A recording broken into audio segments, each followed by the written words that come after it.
it's that bitch here again. We're almost done with this book. We are blazing through this lightning fast.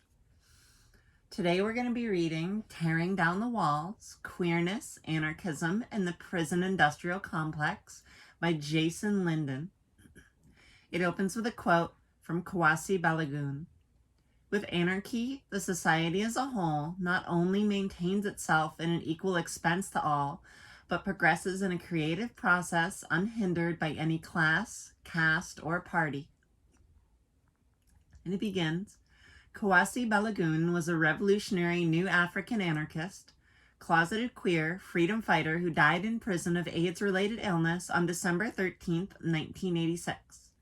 When I was nearly 4 years old, his story and struggle, his story and struggle is an essential reminder to queer communities that if we do not step up the fight against white supremacy, capitalism, heteropatriarchy, and the prison industrial complex, then stories of our revolutionary ancestors will go untold and our capacity to create an intersectional movement for today will be minimal. This essay works to bring together the interlocking aspects of the movements for queer liberation, abolition of the prison industrial complex, and anarchism. It's vital to have a common understanding of language to most effectively have a conversation that is movement building. The prison industrial complex is a multifaceted construction of control and domination, most commonly seen as the U.S. prison and jail system, the concrete and steel buildings that warehouse individuals. While prisons and jails are a pivotal aspect, the prison industrial complex includes an entire culture of state and corporate collusion to control, discipline, and torture poor/low-income communities and communities of color. The tactics range from police forces to cameras mounted in communities, from the injustice system to corporate profiteering off prison phone calls, from immigration enforcement to media depictions of criminals, and so on. The prison industrial complex builds its strength from the myth that it is solving the problem of crime and violence. Marilyn Buck, a white anti-racist revolutionary political prisoner, speaks of prison as a, quote, relationship with an abuser who controls your every move, keeps you locked in the house. There's the ever-present threat of violence or further repression if you don't toe the line, unquote. While Buck is specifically referring to her experience within a particular prison, the metaphor of an abusive relationship is significant when one considers the prison industrial complex as the abuser and marginalized communities as the survivor. The network/LA Red, a lesbian, bisexual, gay, transgender, and queer domestic violence organization based in Boston, Massachusetts, defines partner abuse as, quote, a systemic pattern of control where one person tries to control the thoughts, beliefs, and/or actions of their partner, someone they are dating or someone they had an intimate relationship with, unquote.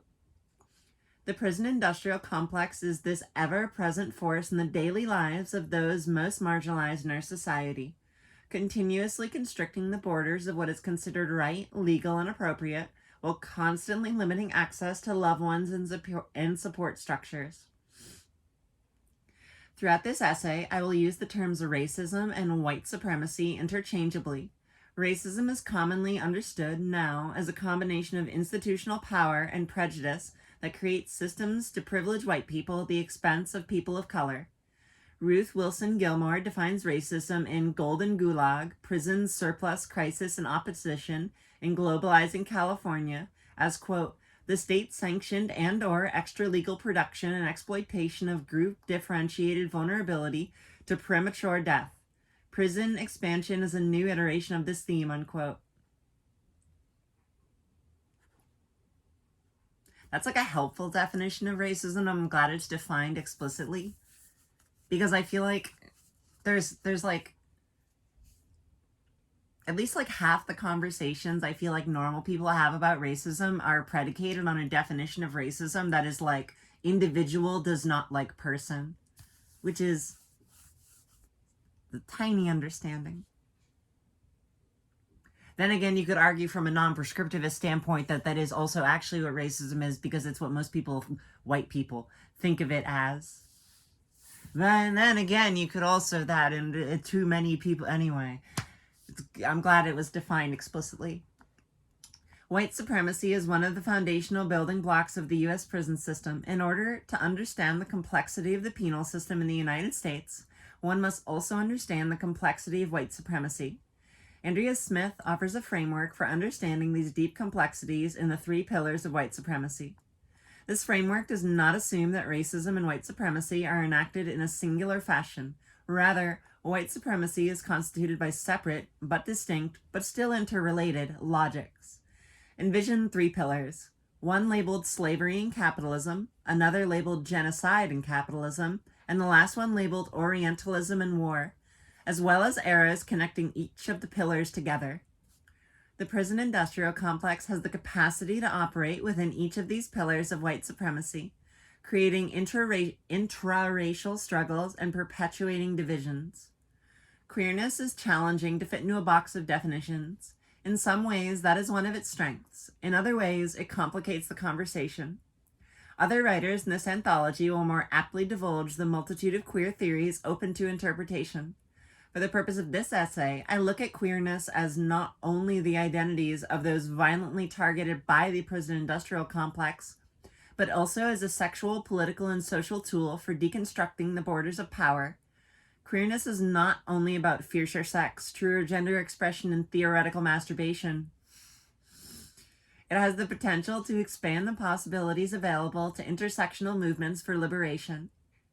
Abolition of the prison industrial complex is not some ridiculous pipe dream, but rather what queer theorist Jose Esteban Munoz would call a concrete utopia. Munoz suggests concrete utopias are the hopes of a collective, an emergent group, or even the solidarity oddball who is the one who dreams for many. Concrete utopias are the realm of educated hope, unquote.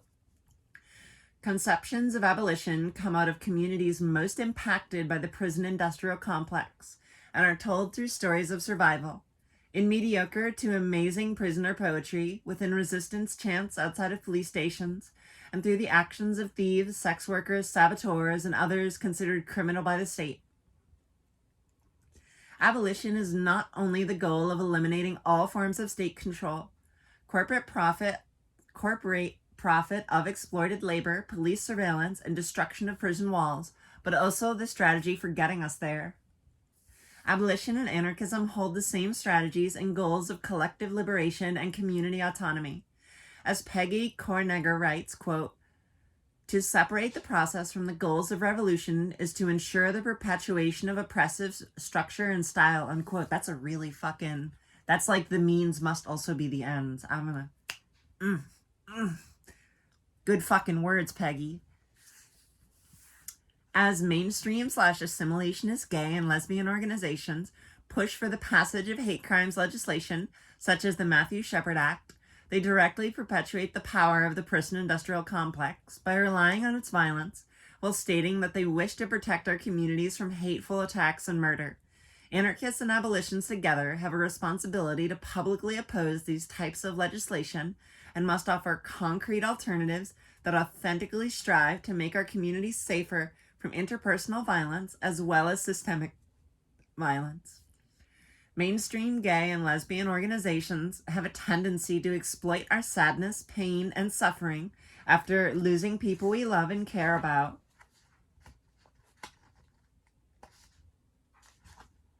To give rise to their campaigns for hate crimes legislation.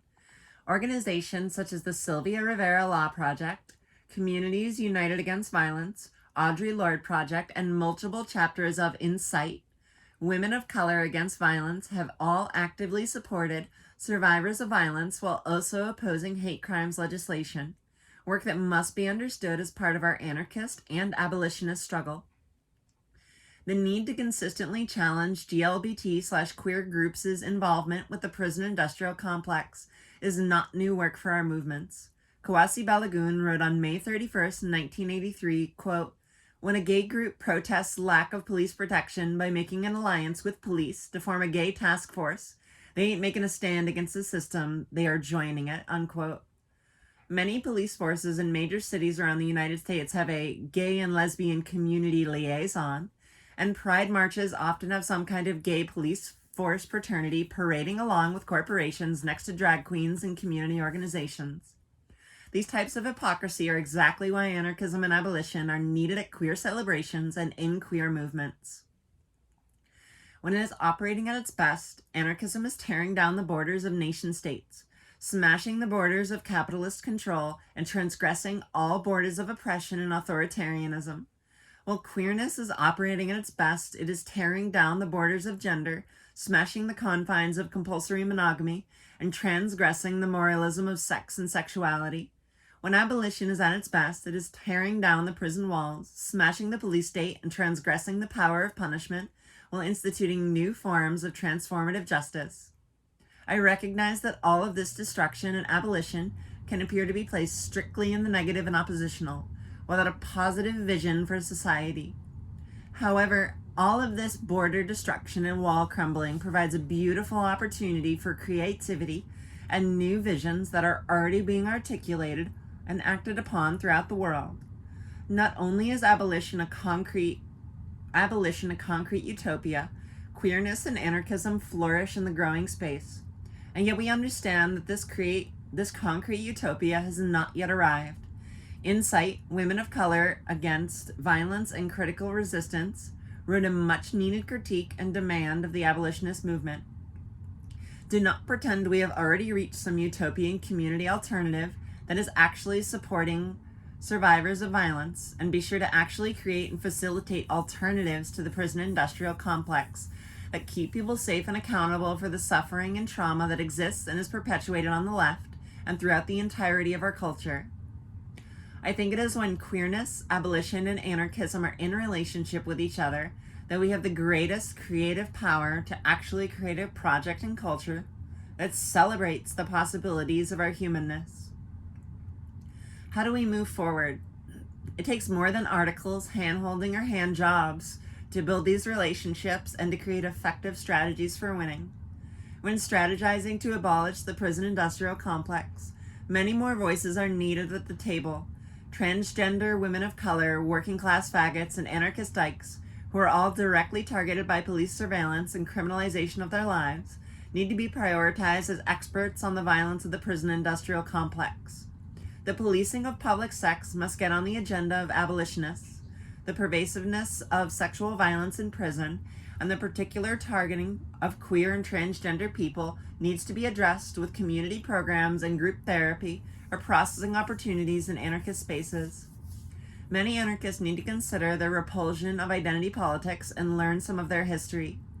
Alexander Berkman's Prison Memoirs of an Anarchist was, quote, one of the most important prison political texts dealing with homosexuality to have written by an American before the 1950s, unquote. However, while reading Berkman, anarchists should be critical of his gay sex negativity / fear and question how his own internalized homophobia impacted his understanding of his own same-gender sexual desires. Queer organizations need to be more vocal in opposition to hate crimes legislation and look at models of community accountability programs and see what can meet the needs of their organizing efforts. These same groups should also host self-defense classes. In Boston, Queers with Guns takes a group of queers to a shooting range to learn how to shoot handguns, revolvers, and assault weapons. There need to be more groups that are actually protecting queer and transgender people. The Audre Lorde Project has developed the Safe Outside the System project that works to address community issues without relying on the police. These projects must not be isolated, and they need to communicate with other queer organizations to foster growth and development of even more programs like these in many other communities and cities. Strategizing must be both long-term and short-term. Any good strategy is shaped by history. Stories must be told and articles must be read about the Out-of-Control Lesbian Committee to Support Women Political Prisoners, which was founded in 1986 for the purpose of resisting the Lexington Control Unit for Women in Kentucky. Stories must be told about the Pink Panthers, who established themselves in multiple cities around the United States to defend queer and transgender people who are on the streets, living or walking home.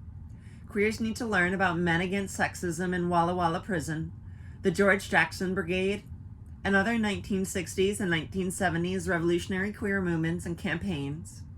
As Mumia Abu-Jamal continues to be locked behind the walls, we need to remember the role queers have played in his support campaigns, especially rainbow flags for Mumia, the actions of ACT UP, including their creative political confrontations and advocacy for compassionate release of prisoners living with HIV/AIDS, must be shared while picking each other up on the dance floor.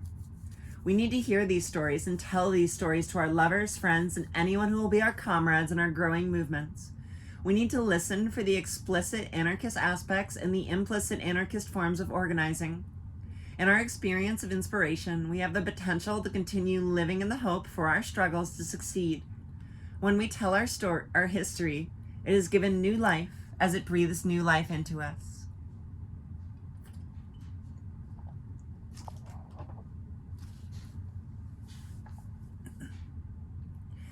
Support for queer and transgender people who are in prison or being attacked by other arms of the prison industrial complex is not only something of the past.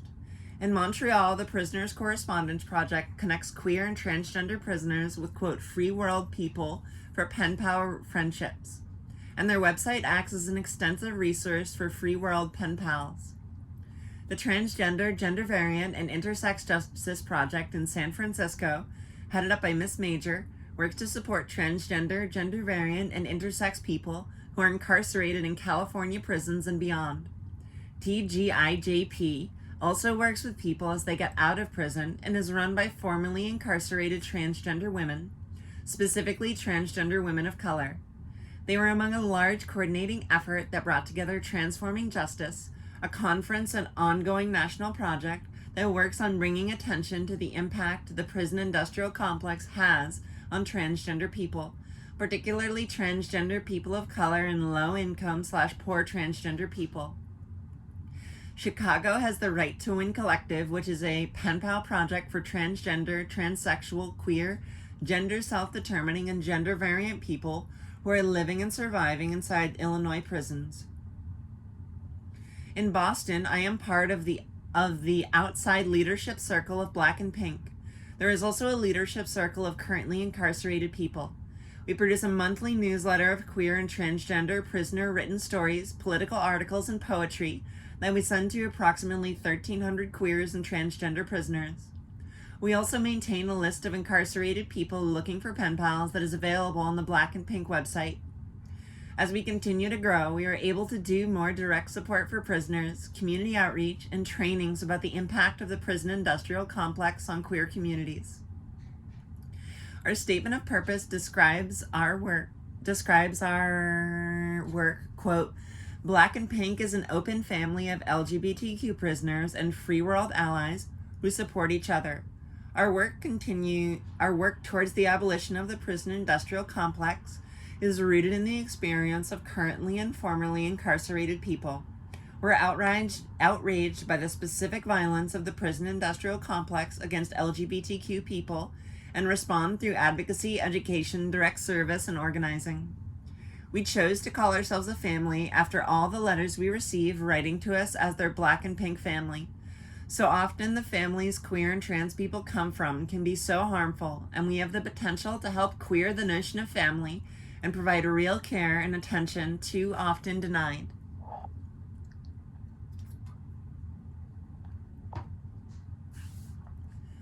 Ooh. Ooh. Ooh. Ooh. Black and Pink and all these other projects have anarchist leanings. If they are not explicitly anarchist, they are all abolitionist projects and strive to be accountable to those impacted by the violence of the prison industrial complex. New history of queer involvement in abolition and anarchism is being created daily. More projects and new strategies are always needed. Cop Watch is a strategy used in multiple cities that is a strong anarchist analysis and abolitionist approach. There are multiple Cop Watch groups around the United States. Chicago, Portland, the Bay Area, and New York City have the strongest and most successful cop watch organizations. This is like 10 years ago. Massachusetts has a functional cop watch in Western Massachusetts and a sporadic chapter in Boston.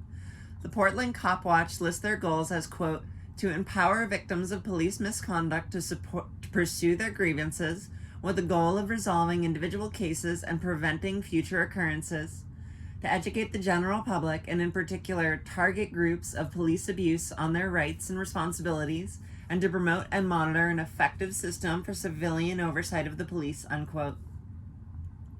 Cop watches regularly patrol the streets and monitor police activity with video cameras and still photo cameras as a form of deterrence of police brutality and to document any misconduct that does occur. Cop watch is completely legal and can provide a vital organizing tool in communities most impacted by policing. During the New York City Gay Pride March, a coalition of queer people of color organizations formed a cop watch patrol because of the long history of police targeting queers of color during the parade, and the lack of support by parade organizers and mainstream gay and lesbian organizations. The Boston Cop Watch did outreach in, quote, the Fens, a highly policed public sex spot. Queers and queer analyses are needed within cop watch groups to best serve the needs of highly policed queer and transgender people. Another strategy for organizing is called the attrition model, quote, rubbing away or wearing down by friction, the persistent and continuing strategy necessary to diminish the function and power of prisons in our society, unquote. This strategy specifically targets the prison and incarceration aspects of the prison industrial complex. It begins with moratorium on all prison, jail, detention center growth, development, research, and building. The moratorium process forces the government and corporations to examine alternatives to incarcerating people. Moratoriums have a measurable impact in prohibiting the further development of the physical confinement institutions of the prison industrial complex. While we fight for a moratorium on all expansion of the punishment industry, the next step in the strategy is decarceration. Decarceration is the struggle to get as many people as possible out of prison. While the strategy of a neo-underground railroad should certainly be attempted and advocated for, the repercussions for those caught will certainly be severe. Other strategies include a prisoner release timeline, at least 80% immediately, 15% gradually, the remaining 5% within 10 years, unquote. To accomplish that, first, 80% of all prisoners convicted of nonviolent offense should be released. Next, we should ensure the compassionate release of all prisoners with terminal diseases, all prisoners over the age of 65, all prisoners convicted of sex work, all prisoners convicted of killing or injuring their abusive partner, and all prisoners who have served 10 years or more in a sentence. Certainly all of these individuals getting out of prison will need support structures to acclimate into society. Programs to serve formerly incarcerated people will need to be individualized. In 2006, $68,747,203,000 was spent on corrections. Quote, the average annual operating cost per state inmate in 2001 was $22,650 or $62.05 per day. Among facilities operated by the Federal Bureau of Prisons, it was $22,632 per inmate or $62.01 per day.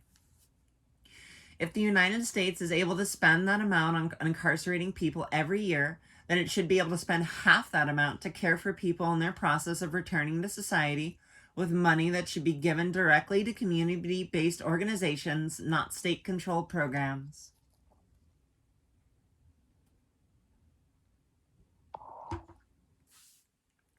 The next step in the struggle for abolition is excarceration, the act of not putting people in prison.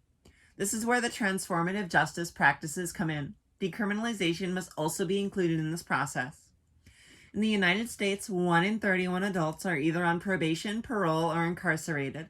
Tactics to excarcerate include abolish categories of crime, start by decriminalizing crimes without victims, abolish bail and pretrial detention, as in let people out, create community dispute and mediation centers, utilize suspended sentences, fines, and restitution, establish community probation, and create legislative standards and procedures for alternative sentencing.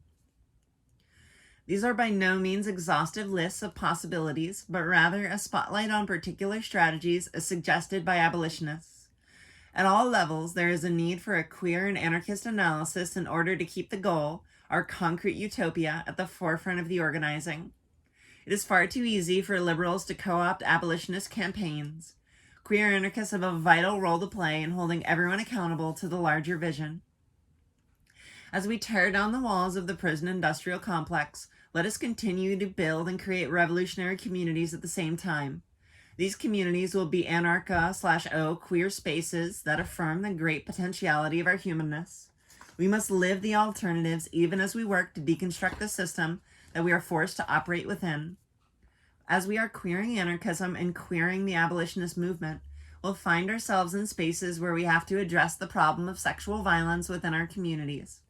We will have to address concerns about the continued forms of oppression that we perpetuate. With attentiveness to our complexities as human beings, we'll be able to truly engage one another in movement building as we bring together the intersections of movements and tactics that too often exist within their own spaces.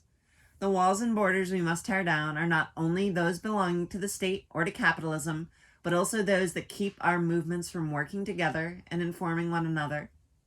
Our potential is in our capacity to fight oppression on all of its fronts, and these queer anarchist abolitionist tools are going to be needed if we intend to win.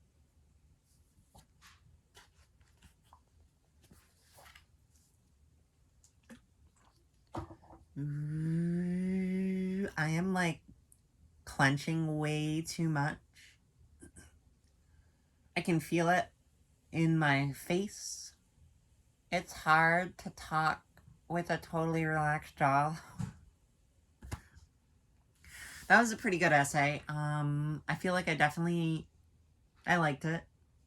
I liked that it laid out like an explicit process too. That was good. Good stuff.